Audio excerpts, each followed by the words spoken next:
Welcome to Zee TV. ముఖ్యమంత్రి రేవంత్ రెడ్డి ఎన్నికల్లో ఇచ్చిన హామీ వికలాంగులకు పెంచిన పెన్షన్ ఇవ్వాలని కోరుతూ జిల్లా కలెక్టర్ కార్యాలయం ముందు ఎంఆర్పీఎస్ బీఆర్ఎస్ ఆధ్వర్యంలో వికలాంగుల ధర్నా. జోగులాంబ గద్వాల జిల్లాలోని జిల్లా కలెక్టర్ కార్యాలయం ముందు బీఆర్ఎస్ ఎంఆర్పీఎస్ ఆధ్వర్యంలో వికలాంగులకు వృద్ధులకు ముఖ్యమంత్రి ఇచ్చిన హామీ పెన్షన్ పెంచాలని కోరుతూ జిల్లా కలెక్టర్ కార్యాలయం ముందు సుమారు 200 మంది వికలాంగులు మరియు బీఆర్ఎస్ నాయకులు ఎంఆర్పీఎస్ నాయకులు ధర్నా నిర్వహించారు. ఈ సందర్భంగా బీఆర్ఎస్ నాయకులు మాట్లాడుతూ రాష్ట్ర ప్రభుత్వం ఏర్పడి 10 నెలలు గడుస్తూ ఉన్నా నేటికి ఇచ్చిన హామీలో ఒక్కటి నెరవేర్చలేదని, అందుకే ధర్నా చేపట్టామని వారు తెలిపారు. ప్రభుత్వం ఇప్పటికైనా వెంటనే స్పందించి ఇచ్చిన హామీలు నెరవేర్చాలని వారు కోరారు. వర్తిల్లాలి వికలాంగుల హక్కుల పోరాట సమితి, వర్తిల్లాలి వితంతులు వృద్ధులు వికలాంగుల ఐక్యత, వర్తిల్లాలి గౌరవశ్రీ మందా విశ్వమాధి గారి నాయకత్వం, వర్తిల్లాలి గౌరవశ్రీ మందా విశ్వమాధి గారి నాయకత్వం.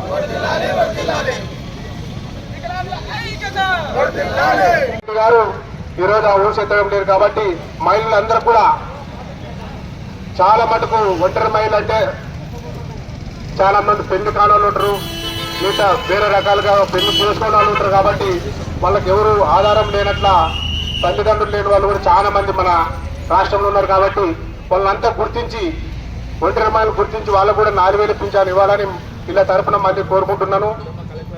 మన రేవంత్ రెడ్డి ప్రభుత్వం అన్ని అబద్ధాలు, ఒక్క అబద్ధం చెప్పిన నిజం మాట లేదన్నట్ట.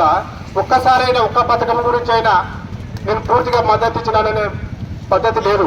కాబట్టి రేవంత్ రెడ్డి గారు, మీరు అందరూ ఉద్యోగులు అనుకునండి, వికలాంగులు అనుకునండి, రైతులు అనుకునండి, రైతు భరోసా ఇస్తాడు, రైతు బీమా కూడా అదే మాదిరి మధ్యలో రావడం తొందర లేదని అంటున్నారు. కళ్యాణ లక్ష్యం అన్నావు, తులం బంగారు అన్నావు, అన్ని ఎక్కడ పోయినావు కానీ మీరు మాత్రం ఒక హామీ కూడా నెరవేర్చడం లేదు. కాబట్టి ప్రతి ఒక్కరు వికలాంగులకు రైతులకు అందరూ కూడా రోడ్ల మీద ఎక్కితే నువ్వు 1 సంవత్సరం పూర్తి అవుతుంది కానీ 4 సంవత్సరాలు మీరు ప్రభుత్వంలో ఉండలేరని కూడా ఈ గంటాపదంగా చెప్తున్నాం. ఎందుకంటే ప్రతి ఒక్కరూ రోడ్ ఎక్కితే మీరు ఎక్కడి నుంచి పరిపాలన సాధిస్తారు. కాబట్టి మీరు అంతా దయచేసి మీరు ఇచ్చిన హామీలు కొంతమేర కన్నా నెరవేరుస్తారని అనుకుంటున్నాం. కానీ నెరవేర్చే ఉద్దేశం కూడా మీ ఏడ కూడా ఏ భాషలో కూడా మీ భాషలో ఏ భాషలో కూడా ఈ విధంగా పింఛన్లు పెంచానని, వికలాంగులకి 6,000 చేస్తానని అప్పుడు చెప్పింది కానీ ఇప్పుడు మాత్రం ఎక్కడ అంటలేరు. ఆ మహిళలకు 2,500 పథకం ఇస్తామంటే వాళ్ళకు కూడా అది కూడా ఎక్కడ ఊసలేరు. 2,500 మహాలక్ష్మి పథకం అంటారు, గ్యాస్ అంటారు, గ్యాస్ ఎవరికి వస్తుందేమో, రుణమాఫీ అంటే అది సగం మంది కూడా కాలే. ప్రతి ఒక్క హామీ నెరవేరలేదు. కాబట్టి మీరు ఇంకా ముందు అందరూ కూడా రోడ్ ఎక్కాల్సి వస్తుంది. కాబట్టి టీఆర్ఎస్ పార్టీ తరఫున మేము ఎప్పుడు కూడా వీళ్ళకు సపోర్ట్ గా ఎంఆర్పీఎస్ తరఫునకు, వికలాంగులకు, బీఎస్పీ వరకు అన్ని సంఘాలకు మద్దతుగా టీఆర్ఎస్ పార్టీ తరఫున నిలుస్తామని కోరుకుంటూ